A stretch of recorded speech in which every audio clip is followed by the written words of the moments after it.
Thank you very much, Madam Chair. Thank you all for your testimony. I've been listening to a lot of it from my office.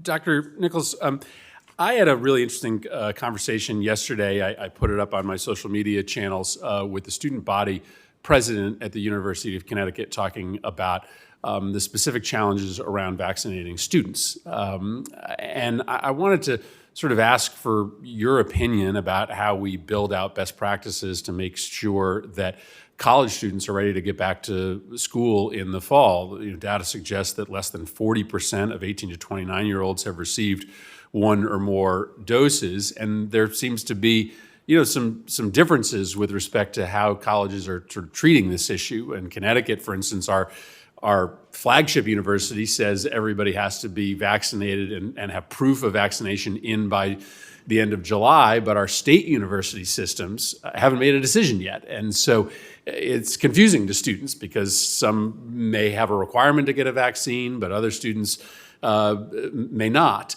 In addition, the requirement seems to be that a lot of the proof come in during the summer, which means students may not get to do this while they're on campus. I know you've been leading a lot of Morehouse's efforts in this regard. What do we know about the specific challenges related to getting students vaccinated, and what can we recommend as a committee to schools and to school associations to make sure that there is some degree of uniformity in terms of what we expect of kids to get back onto campus? So thank you for the question. So it's very important that we again provide the data and the information to the students and to the administrators on vaccines. Also doing town halls and panels. I have one coming up on Thursday where you talk to the parents of the students about vaccine safety. Right now, over 500 colleges and universities have made it mandatory. I personally think that is the right thing, but not everyone is ready to get vaccinated. And there are ways, some people have religious reasons that they feel like they can't be vaccinated. Other people are medical reasons. So you do give that options. But I think the important thing is to talk about so you can get back to normalcy. Many of the people that are now college-age kids, they didn't have a normal experience. They weren't able to have proms if they were in high school, or even to have normal graduations. So I think that one of the things that you have to explain to that age group, which is a very difficult group to talk to, is because they're young and they think they're invincible. So it's to say that this is your opportunity to get back to normalcy, not to wear a face mask, to be able to get out towards your friends, but also to give them the data, because these are college kids. So to make sure that they have the data and the science to show that the safety and the rigors that were involved with this vaccination process.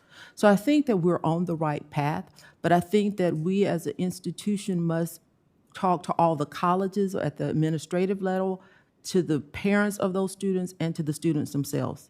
Thank you. Just food for thought, one of the things that the student body president wanted to make clear is that there needs to be safe space for questions to get answered.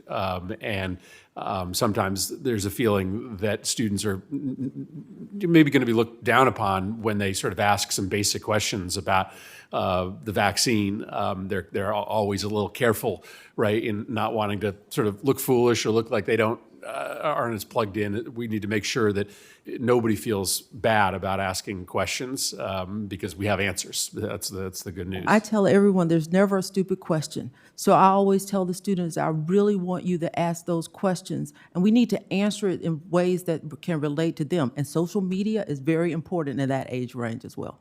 I know we have a bunch of people that want to ask questions, and we're going to have votes. So I'm just going to submit a question for the record to you, Dr. Bailey. I'm really interested in some of the comments you made in your opening statement about the dangers of misinformation. And I'm working on legislation right now with the American Medical Association that would set up an interagency effort housed within the U.S. Department of Health and Human Services to try to bring together both government agencies, think tanks, academic institutions to both track and evaluate misinformation. Sometimes it's difficult to sort of know what to label as misinformation.